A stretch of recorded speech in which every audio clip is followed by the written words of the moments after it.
करता अत्यंत गर्वाची गोष्ट आहे.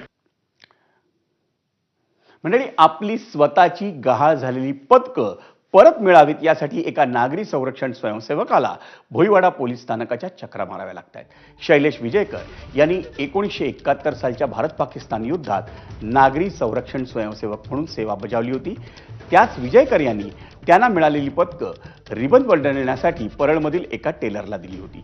पण संबंधित टेलरनं ती गहाळ केली आणि खोटी पदकं बनवून दिली अशी तक्रार विजयकर यांनी दिली होती. पण अद्यापही त्यांना त्यांची पदकं मिळालेली नसल्यानं विजयकर यांनी खंत व्यक्त केली आहे. विजयकरांना 1971च्या युद्धातील पदकं आणि स्वातंत्र्य दिनाला 25 वर्ष पूर्ण झाल्यानंतर मिळालेल्या पदकाचाही त्यात समावेश होता. या संदर्भात विजयकर यांनी मे महिन्यात देशाचे पंतप्रधान, गृहमंत्री आणि संरक्षण मंत्र्यांनाही पत्र लिहिलं होतं. आपली खरी पदकं लवकर परत मिळावीत अशी मागणी विजयकर यांनी केली आहे. राजू पालव ड्रेसवाला त्याच्याकडे दिल्यानंतर त्यांनी ही केली, माझं गायळच केलं. म्हणजे माझ्याकडे नाहीच आहे, माझ्याकडे लेखी आहे सगळं. हे सगळं मी आपले CP, आता जे प्रेझेंट CP, त्यांना मी हे लेटर लिहिलं आणि तेव्हा त्यांना लेटर लिहिलं, सगळे डिटेल्स दिली आहेत त्यांना. आणि ही जी मेडल्स बनवली आहेत तर ही कास्ट आयर्न आहे.